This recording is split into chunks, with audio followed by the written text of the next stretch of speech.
네, 유년초등부 공과 1과 시작하겠습니다. 1과의 제목은 변화역입니다. 변화역의 개요 말씀드릴게요. 소제목은 나를 변화시키는 예수님입니다. 학습 목표는요, 우리 포도주로 변화되었던 것처럼 예수님께서 나를 하나님의 자녀로 변화시켜 귀하게 사용하신다는 것을 믿는 것입니다. 본문 말씀은 요한복음 2장 6절에서 9절 말씀입니다. 암송 구절은 고린도후서 5장 17절, 그런즉 누구든지 그리스도 안에 있으면 새로운 피조물이라. 이전 것은 지나갔으니 보라 새 것이 되었도다입니다. 키워드는 변화와 제자입니다. 공과 포인트는요, 나는 예수님 안에서 새로운 존재예요입니다. 네, 1과 공과 시작하겠습니다. 함께 제목을 확인할 수 있도록 합니다. 1과의 제목은 변화역입니다. 그리고 소제목은 나를 변화시키시는 예수님입니다. 우리 아이들과 함께 이름을 먼저 적어볼까요? 네, 이름을 다 적었다면 뒷면으로 넘겨주시면 챈트를 확인하실 수가 있습니다. 고린도후서 5장 17절 말씀 챈트로 암송하셔도 되고요. 또 아이들이 함께 이 말씀을 읽어볼 수 있도록 합니다. 그런즉 누구든지 그리스도 안에 있으면 새로운 피조물이라. 이전 것은 지나갔으니 보라 새 것이 되었도다. 네, 함께 말씀을 확인하고 본문으로 넘어가시도록 하겠습니다. 본문을 펼쳐보시면요, 오늘 배운 가나의 혼인잔치가 한 장면으로 보실 수 있도록 되어 있습니다. 그런데 먼저 문제를 풀어주시고 그리고 팝업 활동을 하고 그 다음에 마음을 알아요, 선포하기 등을 하도록 하겠습니다. 그럼 먼저 아이들과 제목을 읽어주시기 바랍니다.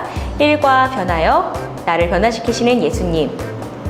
갈릴리 가나의 혼인잔치가 열렸어요. 그런데 문제가 발생했군요. 포도주가 떨어지다니. 결혼식을 무사히 마칠 수 있을까요? 아이들과 함께 제목을 읽어주시고 문제로 들어가시면 되겠습니다. 네, 그러면 말씀 속으로 들어가 보도록 하겠습니다. 첫 번째, 두 번째, 세 번째 문제는 먼저 풀 수 있게 해주시고요. 그리고 팝업을 완성한 뒤에 마지막으로 마음을 알아요, 그리고 선포하기, 그리고 변화역에 대한 마지막 문제를 함께 생각해 볼 수 있도록 합니다. 첫 번째 문제부터 보겠습니다. 1번 내용을 확인해요. 항아리는 정결례를 위해 준비된 것이었다.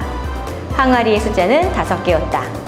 항아리에 하인들이 부은 물은 절반 정도였다.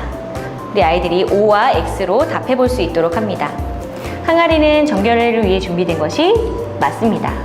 항아리의 숫자는 5개였다가 아니라 6개였죠.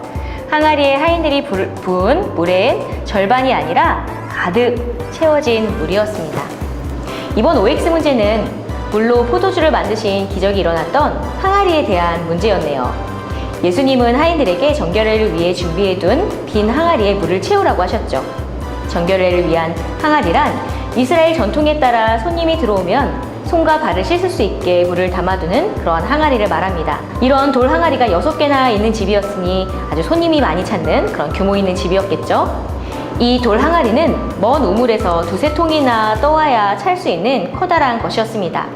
예수님께서는 6개의 돌 항아리 모두에 물을 가득 채우라고 말씀하셨습니다. 네, 그럼 2번 문제 한번 보도록 하겠습니다. 2번의 내용을 확인해요. 예수님의 제자들은 예수님께서 물로 포도주를 만드시는 기적을 보고 무엇을 가지게 되었을까요? 답은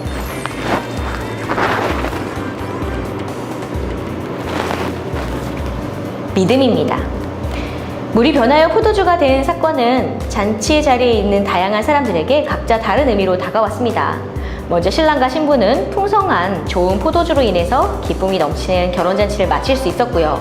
순종한 하인들도 이 기적의 참여자가 될 수 있었습니다. 무엇보다도 요한복음 2장 11절은 이 기적의 의미를 다음같이 말해주고 있습니다. 예수님의 영광이 나타났고 제자들이 믿음을 갖게 되었다고 말입니다. 제자들은 이 표적을 통해서 예수님께서 하나님의 아들이심을 더욱 믿게 된 것입니다. 네, 그럼 3번 문제 보겠습니다. 이 중에서 포도주를 만들어주신 분이 예수님이라는 것을 알았던 사람은 누구일까요? 그림에서 찾아 동그라미 해주세요.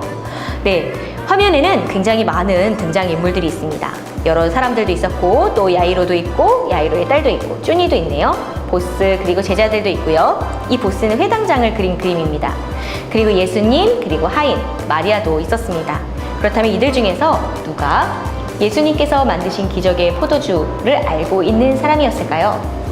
먼저 물떠온 하인들이 알았을 것입니다. 실제로 이렇게 공과책에 동그라미 표시를 해주시면 되겠습니다.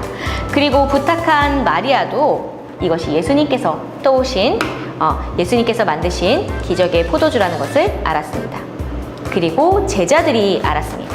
제자들은 이 사실을 알고 믿음을 가지게 되었으니까요. 이렇게 동그라미 표시를 해주시면 되겠습니다.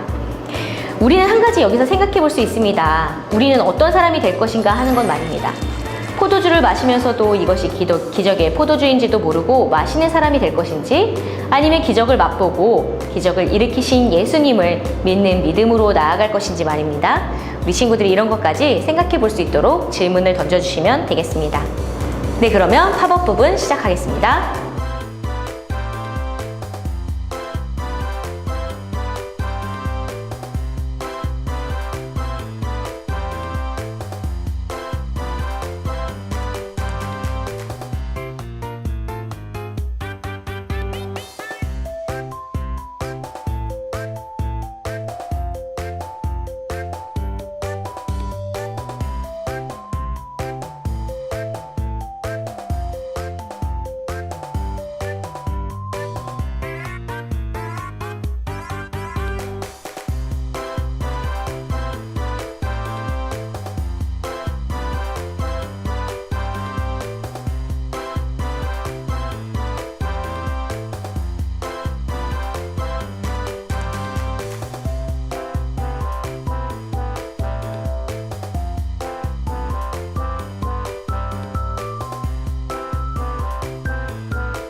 네, 팝업북을 다 만들어 보았다면 적용 질문으로 넘어가 보도록 하겠습니다.